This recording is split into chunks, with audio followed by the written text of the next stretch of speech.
ഞങ്ങൾ പുഴൻ്റെ സൈഡിൽ കൂടെ നടന്നിങ്ങനെ തിരഞ്ഞു പോവുകയാണ്. അപ്പോൾ പല സ്മെല്ലുകളും കാര്യങ്ങളൊക്കെ കാണുമ്പോൾ ഞങ്ങൾ വലിയ വലിയ മീനും കാര്യങ്ങളൊക്കെ കണ്ടു.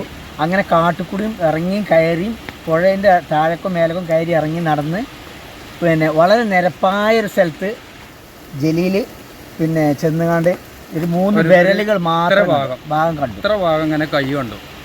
അതിൽ ഓടി വരും തന്നെ എല്ലാവരും വിളിച്ച് ഞങ്ങൾ മാന്തി.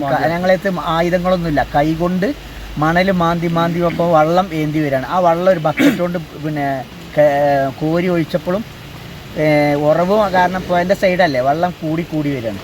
അപ്പോൾ ആയുധങ്ങളില്ലാത്ത സ്ഥിതിക്ക് നടക്കില്ല എന്നുണ്ട്. ഏതായാലും കൈ കൊണ്ട് മാന്തി കൈയും ഒരു ബ്രഷും പുറത്ത് കണ്ടു. അപ്പോൾ ഞങ്ങൾ തുണിയിട്ട് മൂടിയിട്ട് ഇനി ആയുധമില്ലാതെ കഴിയില്ല എന്ന് മനസ്സിലായി. എങ്ങനെയായാലും കുഴിച്ചിട്ട പോലെ നേരെ നിൽക്കണ പോലെയാണ് ഓടി.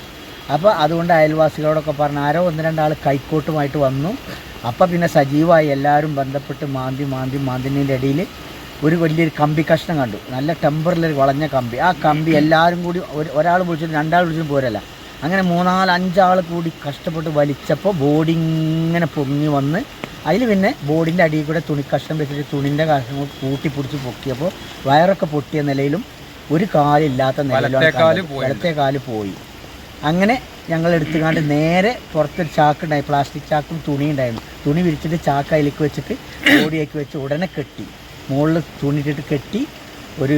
അപ്പം തന്നെ ആളുകൾ ഒരു കമ്പ് ശരിയാക്കിയിരുന്നു മുള, അത് വെച്ചിട്ട് 2 ആൾ തോളിൽ വെച്ച് ഓടി. ഞാനും ജലീലും കൂടെ ഓടി നടന്ന് ഓട്ടോറിക്ഷയിൽ, ഒരു ഗുഡ്സ് ഓട്ടോറിക്ഷ കുറേ ദൂരം പോയപ്പോൾ കിട്ടി. ആ ഓട്ടോറിക്ഷയിൽ കയറ്റിയത് ആംബുലൻസ് വരെ കൊണ്ടുപോയി. ആംബുലൻസ് കയറി നിലമ്പൂർ വരെ ജലീൽ പോയി. ഞാനവിടെ ഇറങ്ങി ഒരു മെമ്പർ ബൈക്കുമ്മ കൂടിയാണ് ഞാനിപ്പോൾ ഓഫീസിൽ വന്നത്. ഇവിടുന്ന് ഭക്ഷണമൊക്കെ കഴിച്ച് ഞാനിങ്ങനെ